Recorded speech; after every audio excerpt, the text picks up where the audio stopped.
종종 원룸에서 고양이를 키워도 되나요?라는 이런 질문이 자주 올라옵니다.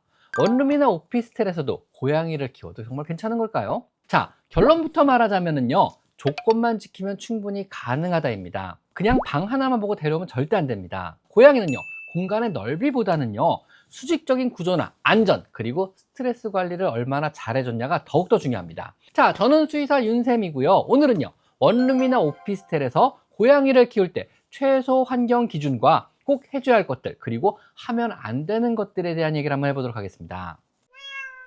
첫 번째로요, 우선 몇 평 이상이어야 하나요? 라는 질문을 많이 하시는데요.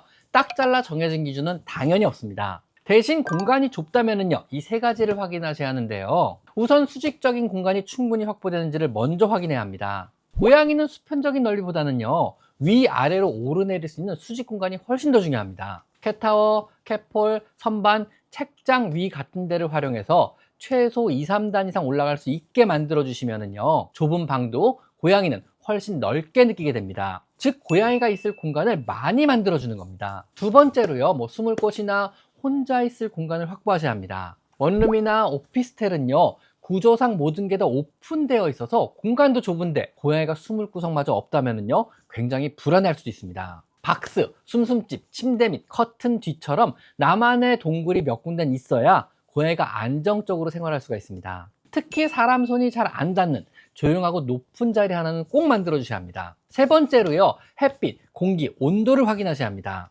하루 종일 어둡고 환기도 잘 안 되는 원룸은요, 사람에게도 힘들지만 하루 종일 있어야 하는 고양이에게는 더 힘들고 더 답답할 수가 있습니다. 창문을 통해 고양이가 바깥 구경을 할 수 있도록 해주셔야 하고요. 계절과 상관없이 20에서 26도 정도의 실내 온도를 항상 유지해서 너무 덥거나 춥지 않게 유지해주며 공기청정기를 항시 가동해서 실내 공기의 질을 유지시켜주는 것이 기본입니다. 즉, 공간이 좁다면요, 더욱더 수직 공간이나 숨을 곳, 빛, 공기, 이 세 가지를 체크하시고 확보해 주시는 것이 훨씬 중요합니다.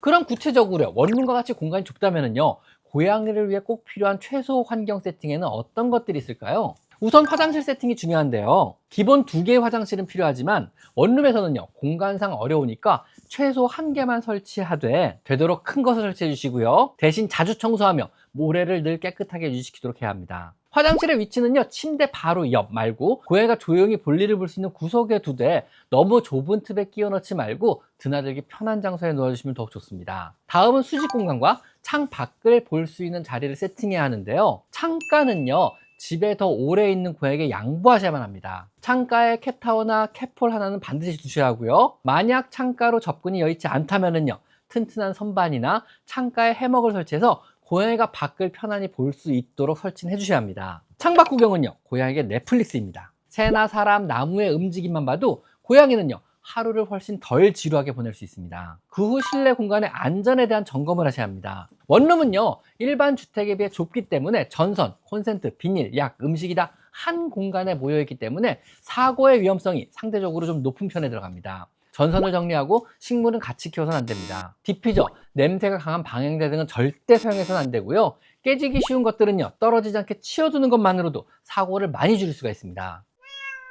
원룸이나 오피스텔 같은 좁은 공간에서 고양이에게 생길 수 있는 흔한 문제들은요, 먼저 첫째로 심심해서 생기는 문제 행동이 있을 수가 있습니다. 하루 종일 10평 미만의 공간에서 볼 것도 없고 놀 것도 없다면요, 과도한 그루밍이나 물어뜯기, 밤에 난리치는 우다다 같은 행동이 심해질 수가 있습니다. 이건 그냥 너무 심심하고 에너지가 남아서 생길 수 있는 문제 행동들입니다. 출근 전에 10에서 15분 정도 짧은 낚싯대 놀이나 아니면 퇴근 후에 15에서 20분 정도 집중해서 놀이 활동, 이렇게 2타임만 잡아줘도 고양이의 스트레스는 많이 줄어듭니다. 그리고 가능한 창가에 캣타워나 해먹을 붙여서 햇빛, 그리고 바깥을 구경되는 1등 자리 하나는 꼭 만들어주세요. 두 번째로요, 소음이나 아니면 층간소음 문제가 있을 수 있는데요. 원룸은 벽이 얇기 때문에 밤에 우다다 혹은 뛰는 소리, 캣타워 오르내리는 소리가 아래층이나 옆집으로 다 들릴 수도 있습니다. 그렇기 때문에요, 매트나 러그, 두꺼운 카펫 등을 깔아서 충격음을 줄여주고요, 늦은 밤에는요, 고강도 놀이는 조금 자제하는 게 좋습니다. 세 번째로 냄새나 환기 문제가 있을 수 있는데요. 작은 공간에 고양이 화장실이 있기 때문에 환기를 자주 안 하면요, 냄새가 꽤나 심해집니다. 혹은 디퓨저나 방향제를 사용하시게 되면요, 좁은 공간이라 냄새가 쌓여서 고양이에게 심각한 피해가 생길 수도 있기 때문에 가급적 사용을 자제하는 것이 좋으니 절대로 실내에 두셔서는 안 됩니다. 모래는 되도록 자주 갈아주고요, 창문 환기도 자주 해주시고요. 탈취제 등은 되도록 사용을 안 하셔야만 합니다. 마지막 네 번째로요. 고양이는 장시간 혼자 있는 시간이 더 문제가 될 수도 있습니다. 자취하는 원룸의 경우는요. 현실적으로 학생이나 바쁜 직장인 같이 아침에 일찍 나가서 밤늦게 들어오는 생활 패턴인 경우가 많습니다. 10에서 12시간 혼자 있는 시간이 길어지면요. 그만큼 놀이, 환경 풍부화는 훨씬 더 중요해집니다. 숨겨놓은 간식 찾기나 자동 장난감들이나 캔디 쿠션이나 스크래처 여러 개 돌려쓰기 등 집안에서 무언가 고양이가 할 수 있는 일들을 자꾸 만들어주시는 겁니다. 그리고 밥이나 놀이, 화장실 청소, 간단한 교감 시간을 최대한 일정 시간에 맞춰주면은요. 고양이가 조금 더 안정감을 느끼게 됩니다. 공간이 좁다고 고양이를 키우는 것이 무조건 안 되는 것은 아니지만은요. 좁으니까 더 신경 써줘야 한다는 것은 반드시 기억을 하셔야 합니다. 환경만 충분히 잘 만들어 준다면은요. 작은 집에서도 고양이는 충분히 행복하게 살 수 있고요. 보호자와 훨씬 더 끈끈하게 지낼 수가 있는 것입니다. 자, 지금까지 저는 수의사 윤쌤이었고요. 오늘은 원룸에서 고양이를 키워도 될까라는 주제로 한번 이야기를 나눠봤습니다. 자, 오늘 여기까지 마이펫 상담소였습니다. 감사합니다.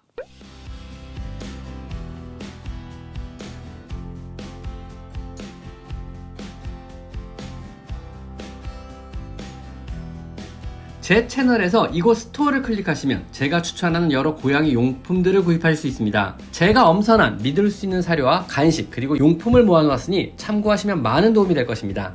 제 채널에 들어가셔서요, 요 돋보기 모양을 클릭하시고요. 여기다가 여러분이 궁금한 것을 치면은요, 관련체 영상이 뜨게 되어 있습니다. 여러분의 대부분의 질문, 대부분의 궁금증은 제가 이미 1000여 가지 영상으로 만들어 놨으니까 제 채널에 오셔서 한번 영상을 찾아보세요. 아셨죠?